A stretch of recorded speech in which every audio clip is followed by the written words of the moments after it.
This lecture is called Virtue as a Necessity.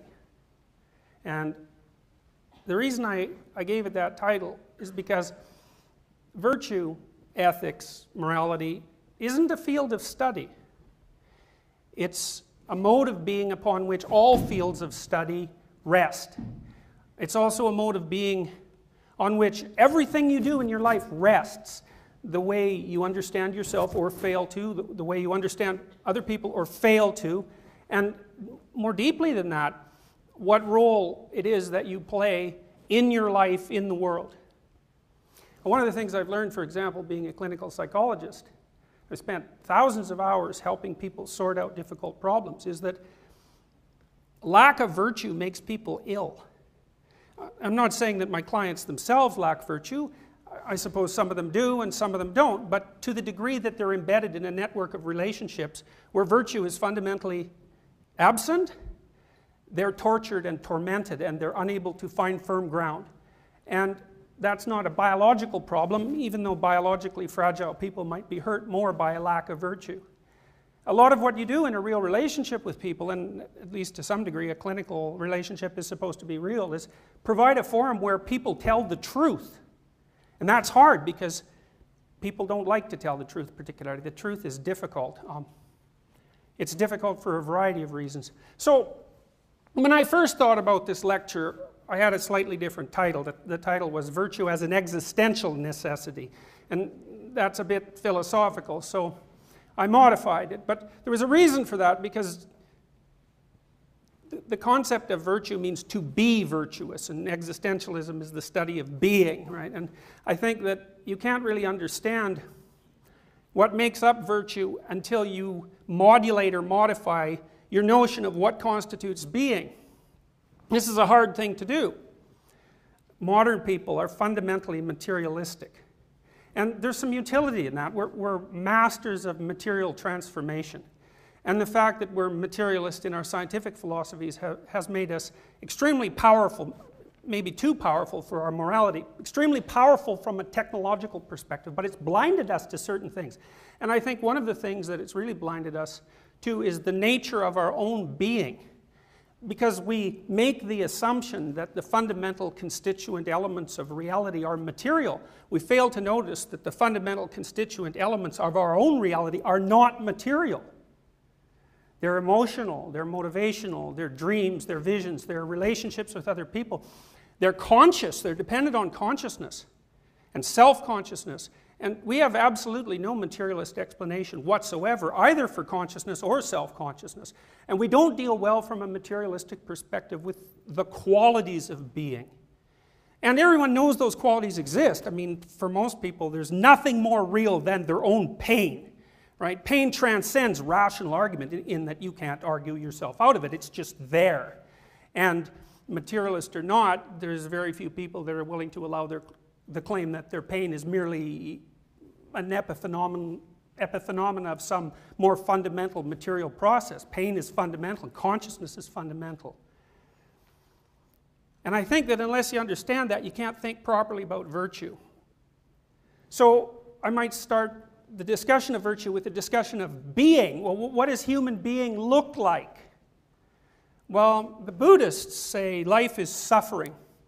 That's the first fundamental Buddhist dictum. And I suppose a modern person would tend to think of that as a very pessimistic claim.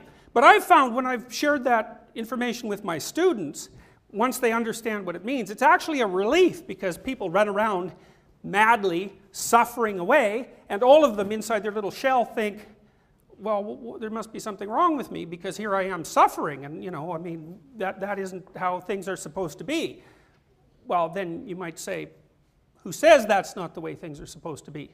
The Buddhists say life is suffering. So what that means is if you're not suffering, that's a good thing, that's lucky, that's fortunate. That's not the way of the world. That may be something to be grateful for, ecstatic about even. And of course, in Christianity, the central symbol of Christianity is a crucifix, which is not a positive symbol in any way. It's a symbol of betrayal by friends, opposition from the state, and mortal vulnerability. It's about as powerful a symbolic representation of the idea that life is suffering as you can put together, which is of course why the power of that symbol extends across several thousand years. Judaism, well, I don't think it's going to come as a shock to anybody in the audience that Jews are acutely aware of the suffering that's involved in life. So it's useful to know, to understand what it means that life is suffering. It's a fundamental ontological truth. It's a fundamental statement about the nature of being. And there's a reason for that. It's not incomprehensible. It's perfectly comprehensible. We're finite, right? We have a lifespan that's bounded temporally. You're going to live maybe 100 years, and that'll pretty much be it. And then there's other forms of extreme limitation that are imposed on you that have very little to do with you. They're arbitrary facts of being. You're a certain height, you're a certain weight, you're a certain amount of attractive, you're a certain amount of intelligent, you're a certain amount of athletic, you're a certain amount of mentally ill, you're a certain amount of predisposition to cancer. And it's frequently the case that people like to attribute those vulnerabilities to some flaw in their own nature, but what they are instead are conditions of existence. Human being is predicated on a kind of fundamental limitation in that we are what we are and we're not other things. And so that means inevitably that the awareness of human being comes along with suffering. And life poses the question, how to conduct yourself in the face of suffering, not only yours but everyone else's. And it's an inescapable question, except that maybe you're fortunate and you'll have periods of time where something absolutely horrible isn't happening to you. Now, you think about this because you might think this is pessimistic, but it's not pessimistic. It's actually one of the most freeing things that you can realize. Maybe there's nothing particularly wrong with you at the moment, but there's a high probability that you have a family member that has something seriously wrong with them. And there's a very high probability that if you don't, you will soon. Or maybe you'll have a partner that has something serious wrong with them. And to know this frees you from the false illusion that life can be conducted without suffering. Suffering's an integral part of being. Now, why is that? Well, who knows? It's a metaphysical question. But I have some ideas about that have helped me, and they're things that I've read. I read, for example, an old Jewish commentary about the reason for creation. And it's like a Zen koan, this idea. You take a being with the classical attributes of God, omnipotence, omnipresence, and omniscience. Right? It's a totality. And the question is, well, what does a being with those attributes lack? And the answer is limitation. And then you think, well, what's so important about limitation? Well, if you can be anything or do anything at any time whatsoever, there's no being because everything is one thing. There's no differentiation between things. So something that's absolute and total has no being. It has to be parceled out into limited being. And you know this because you'll all play games. You play video games, you play games with other people. You may play games you don't even know you're playing. And when you play those games, you put limits on yourself. You play by a set of rules, and the reason you do that is when you limit yourself, arbitrarily in some ways, whole new worlds of possibility emerge. And so there's a powerful metaphysical idea that being is not possible without limitation. So that's an interesting question. That's an interesting idea. So you say, well, what's the price you pay for being? The price you pay for being is limitation, and the price you pay for limitation is suffering. So the price you pay for being is suffering. So what's the problem with that? Well, suffering makes people question the validity of life. Right? Everyone does that. If something terrible is happening to you, you're going to wonder why you, that's for sure. Why not you might be a better question, because it's inevitable, but you will wonder that, why you? And you'll wonder, well, is it worth it? Especially if what's happening to you is terrible and prolonged. Is it worth it? Does the cost that you have to pay for being justify itself? and therefore is being justifiable. And everybody asks and answers these questions. In fact, the process of asking and answering those questions underlies everything you do all the time, because you're answering, when you act, one answer, which is yes, being justifies itself, and you're answering a different way sometimes when you act, which is no, being does not justify itself. And the question then might be, what happens when you answer one of those two ways? Well, to untangle this, the first thing I want to do is to talk to you about the antithesis of virtue. Because it's always struck me that when you're talking about something that could conceivably be regarded as optimistic, it's difficult for people to fundamentally believe you. You know, if I stood on stage and said, well, the purpose of life is to be happy, you might find that vaguely comforting, but there's not a chance in the world that you'd believe it if you have an ounce of sense. Because if you've lived, you know that there will be periods of time where happiness is not your state. And so there has to be more to life than happiness, because there'll be a lot of your life that isn't happy. Solzhenitsyn, Alexander Solzhenitsyn, who wrote the book, The Gulag Archipelago, that was one of the axes that brought down the thick tree of communist utopianism, said of the idea that human beings are made for happiness, he said that's a philosophy that's undermined by the first blow of the work assigner's cudgel. And what he meant by that was, if you find yourself in a particularly terrible situation, if you're enslaved, for example, by malevolent utopians, and they're pushing you into a form of slavery and they're beating you to attain their ends, the idea that you're made for happiness is not going to be of much comfort under those circumstances. And so Solzhenitsyn's point was, you're weakened by your belief that life is for happiness, because that philosophy cannot sustain any sustained challenge, and you will for sure encounter such a sustained challenge.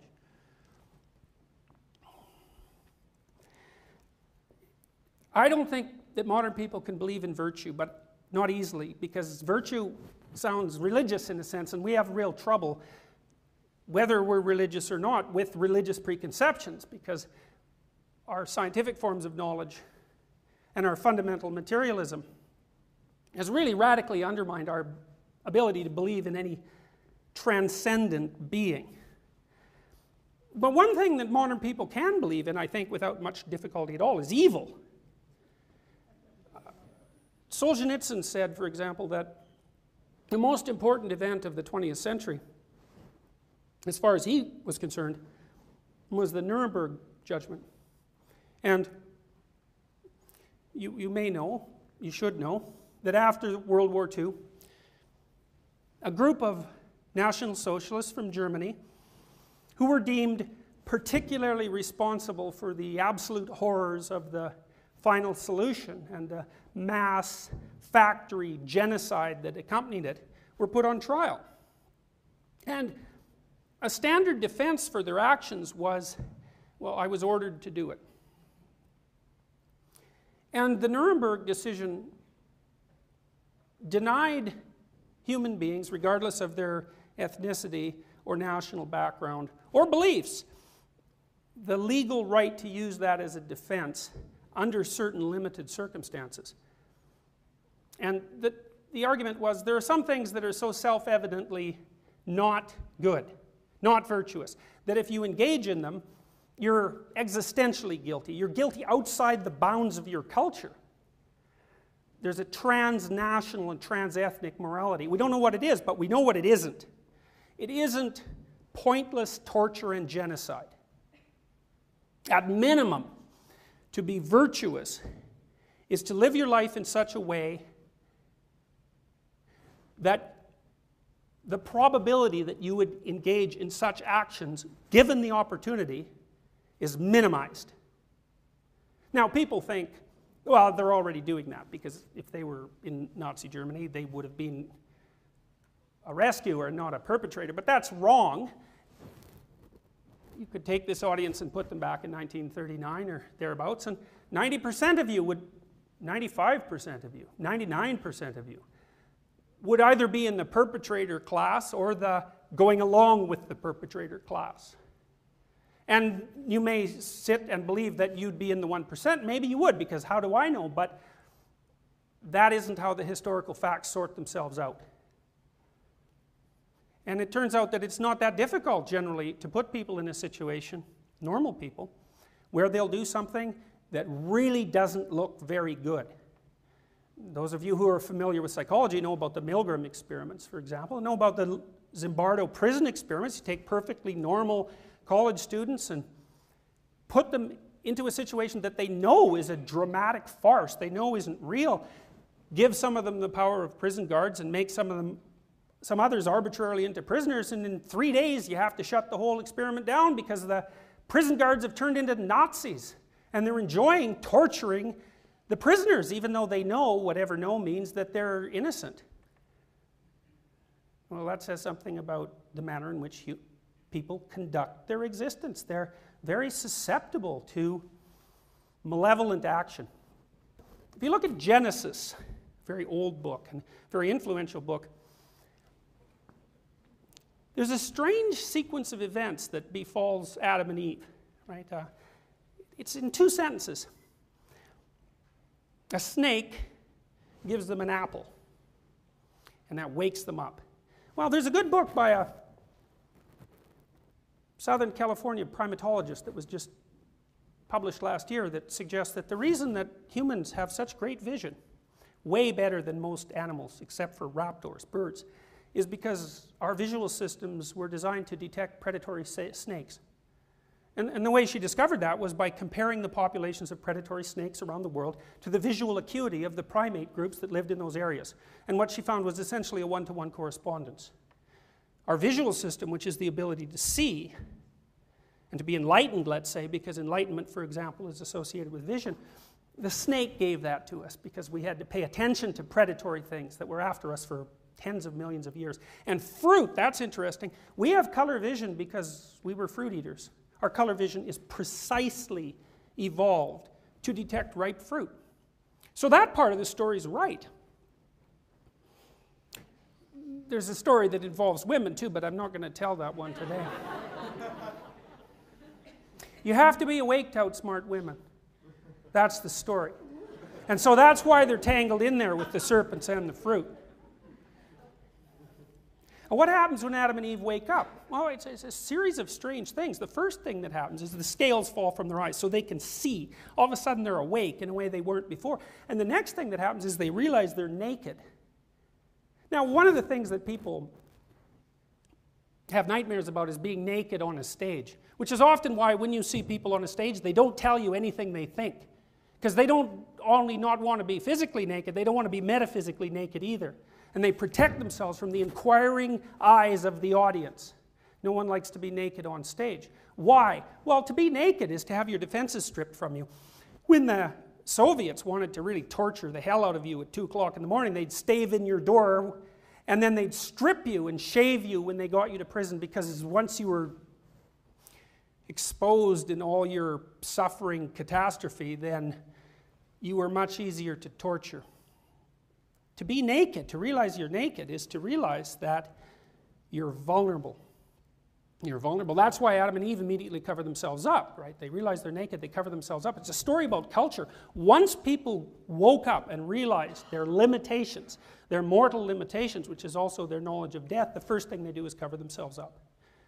And the second thing that happens is they know the difference between good and evil. And that's a strange thing. It's not good and bad. It's good and evil specifically. It's also something that animals don't know. And I thought about this really for 20 years. What does that mean? And then earlier this year, I think I figured it out. I think what it means is you don't know how to torture people until you realize that you're vulnerable. As soon as you're self-conscious of your own vulnerability, then you can take what might only be a predatory act, say on the part of a wolf, because a wolf will bring down a moose or something like that and eat it, and drag that out into 3 months of artistic torturing. And so that means that your recognition of your own vulnerability immediately allows you to determine what's evil. Well, so then you might ask yourself, well, under what conditions would you be likely to manifest that drive? Well, I think that's easy to figure out if you watch yourself. You know, if you watch yourself without presupposition, which means to watch yourself honestly, or to watch yourself as if you're someone you don't know, because you don't know yourself, because you're too complicated to know yourself anyway, so you might as well just come right out and know that. I mean, one of the things that's kind of useful about recognizing your capacity for evil, if you can do that without traumatizing yourself, is that it's the pathway to recognizing your ability for good. You don't get to one without the other, because you have no idea what you're like before you know how terrible you can be, and not only that, you won't take yourself sufficiently seriously. If you know you're a loaded weapon, and an unstable loaded weapon, then you're much more likely to pay attention to what you do. But that means you're not particularly nice. And it means that if you were given the opportunity, maybe you would have been a Nazi prison guard. Now, in Genesis, the first thing that happens after Adam and Eve wake up is they have two sons, Cain and Abel. And Cain, who's Abel's brother, he doesn't get along very well with God. Now, I don't really care if you believe in God, because I don't know what people mean when they say they believe in God anyways, but the story goes that Cain doesn't get along very well with God, and the reason for that is Cain keeps doing things, and they don't work. Everything Cain touches turns to ash, whereas his brother Abel, God likes him, God only knows why, and everything goes real well for Abel, and so Cain is kind of a failure. And Abel's a smashing success, and not only is he successful at everything he does, but he's a good guy too, which is really rude, because if you're really successful at things, you should at least be wretched interpersonally so that people can forgive you. So Cain takes this for, a decade or two, and then he's just had it. He's had it with God. He thinks, how could God make this sort of universe where I'm, breaking myself in half here and getting nowhere, and my brother's doors open for him left, right, and center. So he goes and complains to God. He says, look, what's going on here? What sort of reality did you conjure up here? Abel has it good. I'm having a miserable time. Maybe you should do something about that. And you think that's pretty interesting, that Cain would think that, because you have to ask yourself, what sort of presumption does Cain have to assume that the dismal quality of his being is attributable to God? Because what Cain does in that instant is to make himself the judge of being. And I would say that you should be cautious about making yourself the judge of being, because there's always the possibility that there's a few things that you don't know. So God sort of lets Cain in on the secret. He says, look, the fact that you're suffering miserably away actually isn't my fault. It's your fault. He says to Cain, sin crouches at the door like a predatory cat ready to jump on you, but if you wanted to, you could overcome it. This is not what Cain wants to hear. Cain wants to hear that he's an innocent character and he has nothing to do with his own misery and it's all God's fault. And God says instead, straighten the hell up. You know you could do it. And even though you know you could do it, you won't. And so that's that for Cain. He was upset when he first went into the discussion, but after he got this little piece of news that his suffering was to be laid at his own doorstep, then he's out of the realm of human, and the story says his countenance falls, which means he's angry and upset. And the first thing he does is run off and kill Abel. Why? Well, it's revenge. Right? Abel is God's favorite, and Cain has already judged being and found it wanting, and the best way that he can express his desire for revenge is to find someone who's having a pretty good time of it and to arbitrarily eliminate them.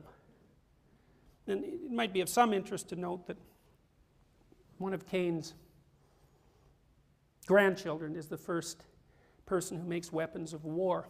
So that brilliant little story so long ago associates the moral failings of the resentful individual who's unwilling to take responsibility for the nature of their own being directly with atrocious acts of social conflict.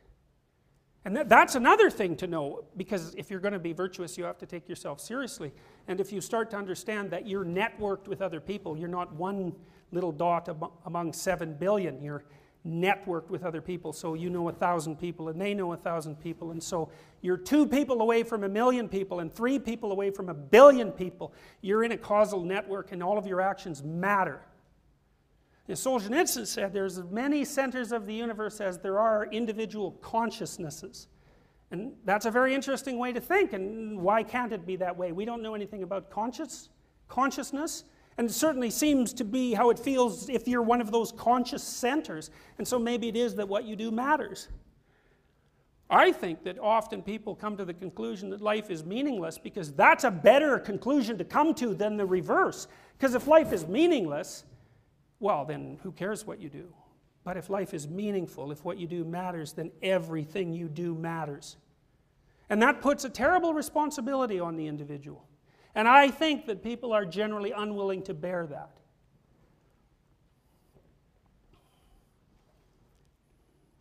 So life is suffering. What does that do to people?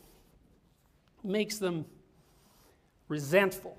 These are pitfalls of being. He said being has a structure. One of its fundamental structural elements is suffering, but suffering produces other characteristics of being. Resentment is a characteristic of being. People feel resentful when they believe that they've been taken advantage of. And maybe if you feel resentful, it may be that you're being taken advantage of. It may also be that you should screw your head on straight and look at things properly. And it may also be that you should talk to somebody to find out if you're being taken advantage of, or if your head just isn't screwed on straight. But to talk to them, then you have to tell them the truth, and in order to tell them the truth, you have to have practiced being honest. Because if you haven't practiced being honest, then you're not going to have a friend you can talk to, and even if you did, you won't be able to tell them what the problem is. And then they won't be able to help you sort out whether or not you're being taken advantage of, or whether you're a little bit insane.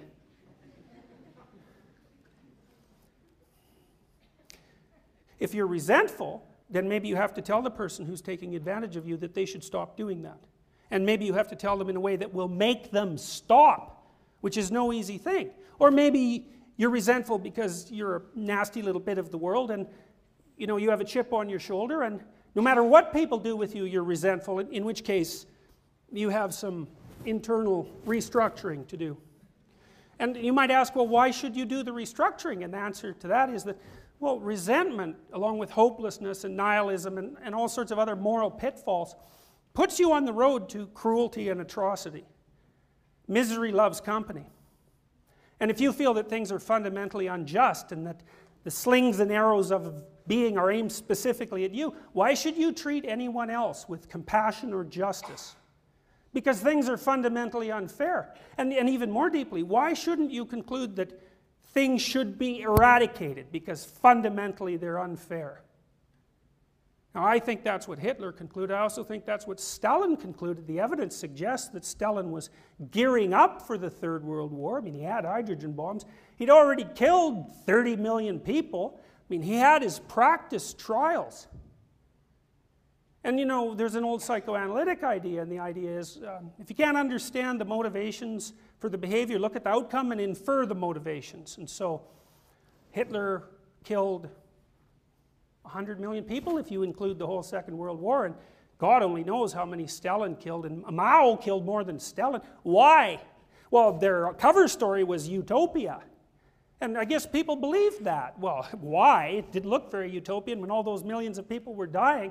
I think all those people who participated in those processes used their rational utopianism as a cover story for their willingness to participate in the atrocity. Because what they wanted to do was participate in the atrocity. They didn't give a damn about utopia.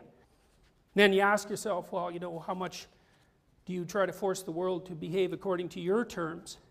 The Catholics have always had trouble with rationality, and modern people, especially the sort of hyper-atheists that you hear from now and then, really don't like that because they believe that rationality is the highest virtue, and that's wrong. I mean, it's a terrible thing to say in a university, except maybe the university isn't here to teach you to be rational. Maybe it's here to teach you to be virtuous, and those aren't the same thing. And the rational person says, well, I understand, and having understood, I impose an order, and then I work to make that imposed order a reality. That's what every ideologue does. It's what every utopian does. It's convincing, and I think the reason that people do that is because well, it's complicated. Partly they want an explanation for their being, but more importantly than that, they want a mask that covers up their tendency to atrocity with the appearance of virtue. And most utopian thinking is of that sort, even though the mask can be very well argued. And you ask me why I believe that, and the reason I believe that is because we had 100 years of it, and that's how it turned out. One of the things that was terrible about living in the Soviet Union was that you couldn't suffer because things were perfect. So if you were suffering, and you even admitted it, then you were instantly an enemy of the state. So if you're an ideologue, your own suffering makes you a heretic, right? You undermine your belief in your own bloody system by suffering. Well, and that's fine. If your belief has stopped you from suffering, well, more power to you. But if you're still suffering a bit, or a lot, or a tremendous amount, then you can ask yourself, maybe there's something I don't know. Here's an existential exercise. So, and this is not rational. You say, let's assume that virtue's worth pursuing. And I say it's worth pursuing because a virtuous path is the only path that justifies being to itself. That's the definition of virtue. A virtuous path justifies being to itself. Being is suffering. So you need a justification for your suffering. So then you might ask yourself, are there times in my life when I feel that my suffering is justified? And this is a good question. And you could ask yourself the reverse question too, which is, are there times in my life when my suffering is clearly not justified? And I could say, well, watch yourself for 3 weeks. Just watch, like you don't know anything. And see when you're somewhere that justifies itself. Now, you might say, well, how do I know? And I'd say, okay, well, here's some hints. You're not self-conscious. You know, it's not good to be self-conscious, right? It loads on neuroticism. It's a negative emotion. I mean, we think of it as a higher order cognitive function, but people find it unpleasant. You tend to be self-conscious when you're false or shamed. If you're deeply engaged in something, your self-consciousness disappears.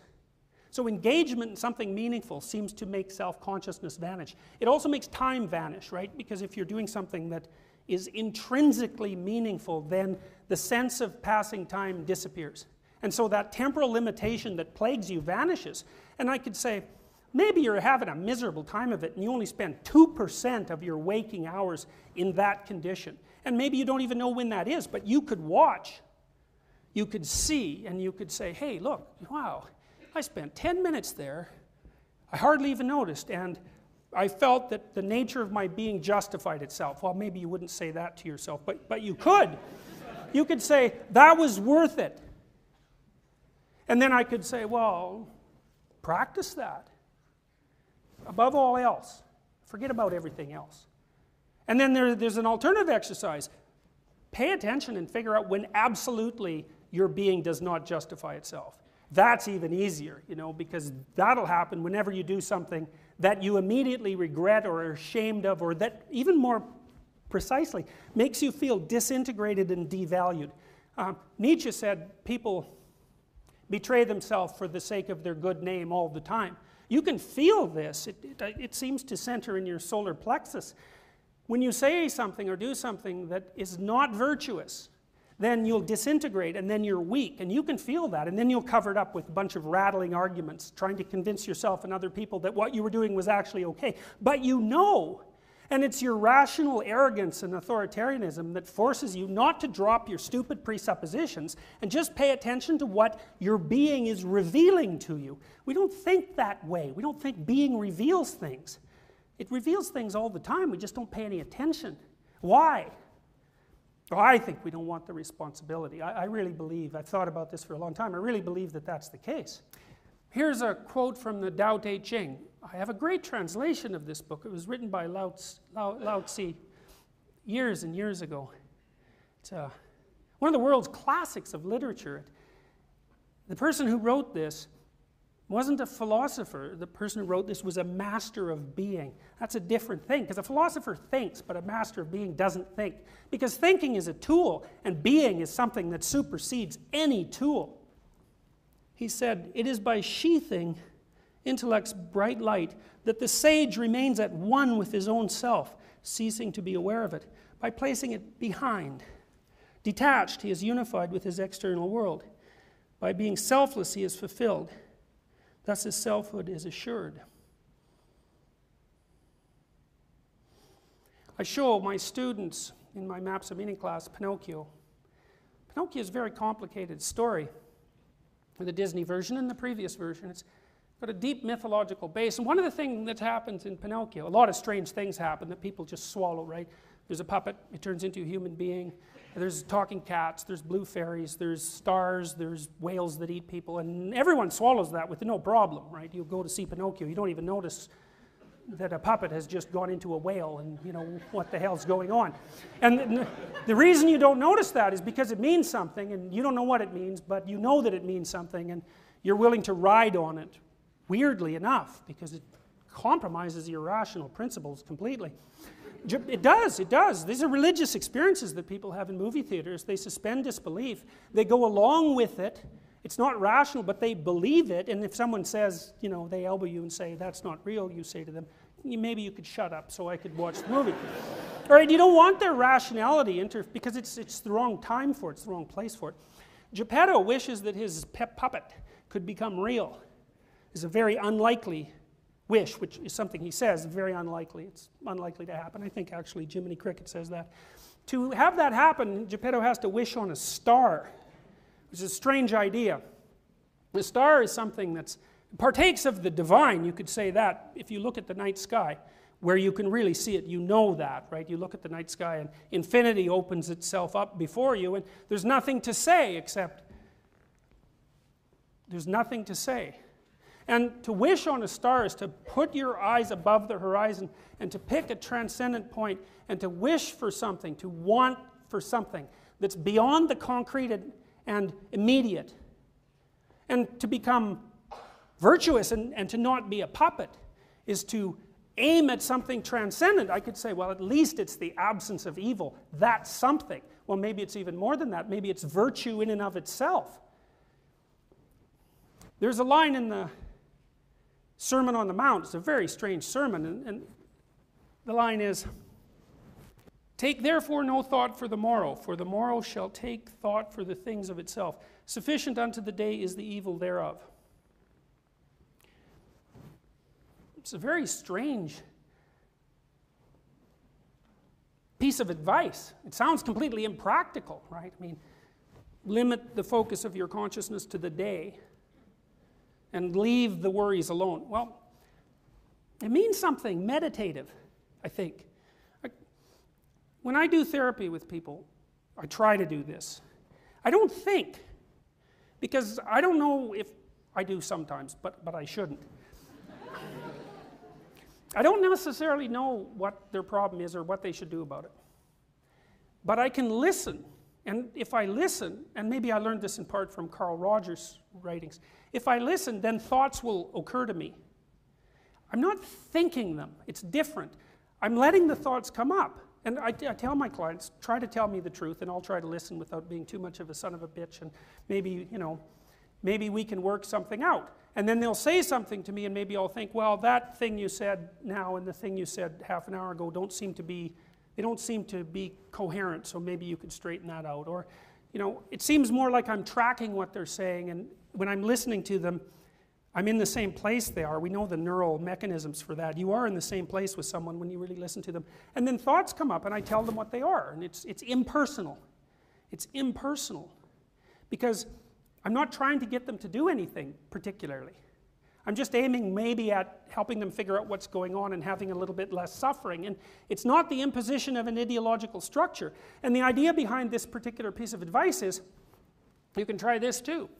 You wake up in the morning and you think, okay, this could be a good day, whatever that means. You don't know, right, what a good day is, but maybe you've had a couple and they're not so bad, and so maybe you think you could have another one. But you don't know, and you think, okay, you ask yourself, and this is meditative, what is it that I need to do today so that this would be a good day? And your brain will tell you, it'll say, you know that bill that's hiding under 5 pieces of paper on your desk? You should haul that sucker out and pay it. Or there's something you're avoiding that makes you anxious that your brain will pick on right away, and it'll say, you have to do these, whatever number of commitments today, and if you do them, then you've fulfilled your obligations. And the idea behind this piece of advice is that if you fulfill your obligations every day, then you don't have to worry about the future. And that's a very interesting idea. And it's predicated on the notion that there's a wisdom inside people that's deeper than mere rationality. And I believe that to be the case because we're far older than mere rationality. From an evolutionary perspective, from any perspective you want, we're deeper than rationality. And we know, psychologists have learned in the last 20 years, that rationality is bounded ridiculously in all sorts of different ways. It's not the master, it's a servant. And it's an unruly servant, even though it can be a very powerful one. The totality of you, the wisdom that's embodied in the totality of you, is far outstrips rationality. And if you listen to yourself and do the difficult things that yourself tells you to do, the idea is you don't have to compute the utopian future, because following what it is that you tell yourself to do every moment is the best path to whatever the best outcome is. It's a strange way of thinking, because if you're a utopian and a rationalist, you already know what the right outcome is. And then you have to run around pointing guns at people to make bloody sure that they do the right thing so that the outcome you've computed occurs. And that doesn't seem to work very well. And so you see this idea in Taoism too. The idea is to give up the end. Because you don't know what it is, and you don't. It's an admission of ignorance. Where are you headed? You don't know. But that doesn't mean you shouldn't be headed somewhere. Follow your moral intuitions. Stop doing the things that make you feel weak. I'm not talking about following a moral code, although that can come into it. If you really don't know what the hell you're doing at all, then following a moral code is a good idea, because it'll at least get the ball rolling. It's a form of apprenticeship. So, you know, not doing the obviously bad things is a form of discipline. It isn't the notion that I'm talking about now. This is a different thing. This is, pay attention to what's meaningful, because you can see what that is. You may find you're terrified of it, because everybody's got this little secret wish. I really love doing, I don't know what it is. It's different things for different people. But they're afraid to do it, to really do it, because as soon as you do what you really love, then you expose your nakedness, right? You say, this is what I'm really like. Instead, you just shove that under the bed and you do something you don't care about at all, and then if people judge you, it doesn't matter. But the problem with that is there's no life there. There's no force. There's no you. And without that, the suffering will do you in, and then you'll become a bad person. And that's not a good thing. So you have to see what it is that you find meaningful, whatever that is, and then you have to fight for it. You have to fight against yourself. You have to fight against other people, because what do they know about it? You have to fight against nature, maybe even, to stand up for what it is that sustains you. And that takes courage. It also takes honesty. Partly because if you're not honest, you can't trust your own intuition. So this is an important thing. You think about this, and this is why virtue is a necessity. If you lie to yourself or to other people, then you corrupt the structure that you use to interact with being. You corrupt it. And if you corrupt it, then if you listen to it, it will guide you the wrong way. Or maybe it'll be so corrupted you can't listen to it at all. Then you have to listen to somebody else. And that might not be a good thing, especially if you're already corrupted. Because then you'll listen to the person who tells you to do what you really want to do, but won't admit it to yourself. And that explains how Hitler found all his followers. They'd abandoned their own mode of being. It made them bitter and resentful and empty and hollow and weak and cruel. And then they trained their leader to tell them what they wanted to hear. If you're honest, which is painful, you'll see that a lot of things you say aren't real. You'll see a lot of things that you do make you weak. You'll see that a lot of people you associate with are probably not good for you. And then you have a lot of difficult choices to make. You can stop with the obvious lying. That'll clear things up for you a lot. And you can start communicating with people. One of the things I teach my clients is, if you're resentful, say something about it. Say something about it. You tell the person, look, what you asked me to do is making me resentful. Now, if they're your wife or husband or someone you love, you should listen to them, because they might say, well, grow up. Take your damn responsibility and leave me alone. And maybe they're right. Or maybe they're a bit of a bully, and you have to say, quit pushing me around. And then maybe you have to have an argument with them, an honest argument, where you say, look, this is what's happening to me. And they say, look, this is what's happening to me. And you battle it out until you reach some sort of settlement, and then you don't have to be resentful anymore. Then you won't be mean and cruel and vicious. And you have to be honest in order to do that. Here's a way of thinking about error. You don't exactly know what you're doing. So how do you get to the point where you know what you're doing? I think follow your internal intuitions and be honest about it. And what will happen is a star will appear and guide you. And the star is whatever makes your life meaningful. And maybe you'll take some tentative steps in that direction. And you'll get a little ways and you'll think, no, that's wrong. And then the thing that makes your life meaningful will appear over there, and then you take a few tentative steps in that direction. But as you step and walk towards these things, you change, and as you change, you get wiser. And what happens is if you keep following these things that make your life meaningful, then you correct yourself across time. You see the thing there and that's wrong, and you see it there and that's wrong, and you see it there and that's wrong, but you keep chasing it, and as you chase it, you move forward. And as you move forward and you do things and you learn from your mistakes because you're honest and you're watching, you get wiser and wiser, and the consequence of all those mistakes is you'll self-correct the mistakes, and 20 years down the road, maybe you won't be making so many mistakes. They say it takes 10,000 hours to be an expert at something. So you would need 10,000 hours of practice following what it is that you need to follow. I'm going to close with two things. I've come to the conclusion, as a consequence of studying the things I've been telling you about, that belief has a religious substructure. If you go all the way down into someone's belief structure, right to the bottom, what you find are religious presuppositions. The person might not agree, but I don't think that matters. I think generally people don't know. Here's an old religious presupposition. It's older than Christianity. I suppose Christianity is the most powerful proponent of this viewpoint. There's a heaven and there's a hell. And you should live your life so that you end up in one of them. What's happened to Christianity is that that's an afterlife thing. But I don't think it is an afterlife thing. I think it's a now thing. I see people who are in hell all the time. And you can see them if you walk down Bloor Street. I'm not kidding, it's no joke. If you walk by someone in hell, you can't look at them. You won't look at them. You'll give them a wide berth, and if you look at them, and you really look at them, they'll either become aggressive or ashamed, because they do not want you to see where they are, because they don't want to see where they are. And by the same token, heaven's a real place too, and now and then you're in it, but you don't notice because you don't believe in it. There's an old gospel, Gnostic gospel, that was dug up in 1957, the Gospel of Thomas, and in the Gospel of Thomas, Christ says, the kingdom of heaven is spread out on the earth, but men do not see it. And I don't think that's a metaphor, or maybe it is a metaphor, it's a deep metaphor. It means that life, human life, is very expansive, and we live in the middle. It's kind of a mediocre middle often, and at one extreme there's hell, and the other extreme is heaven, and we bounce back and forth between them without really noticing. And I could say, well, here's something to consider. If the things you're doing are landing you in hell, stop, unless you want to be there.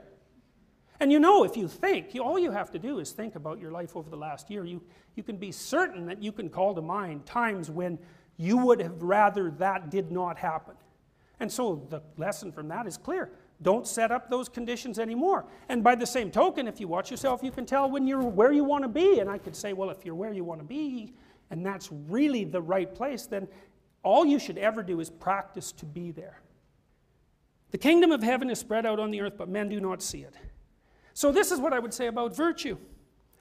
Virtue, first, is the attempt to see that heaven.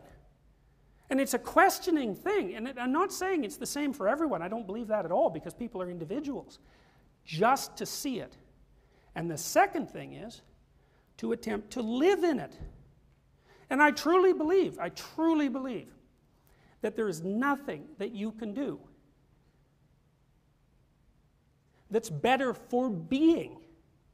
Like, not only for yourself, but for everyone that you interact with. None of you know your potential. People are amazing creatures. You know that people can be abysmally awful. But they can be as remarkably good as they are abysmally awful. I think it's rare, but it's not beyond the realm of possibility. What's a human possibility? Well, no one knows. Maybe it's near infinite. We know nothing about our own being or about our relationship with the totality of things. We may occupy a more important place than we all think. And the consequences of our actions, our virtues or our lack thereof, may echo far beyond what we want to believe. So I would say, try to find out what's good for you. Just watch. Don't listen to anybody else, or maybe you should. Maybe they'll give you some hints, you know. But you got to sort it out for yourself. And when you find out what's good for you and what isn't, do the things that are good for you until you like being alive, until you're thrilled to be alive. And see what happens. And I would also suggest there's nothing you could possibly do that will be more profound and useful than that. That's all. Thank you.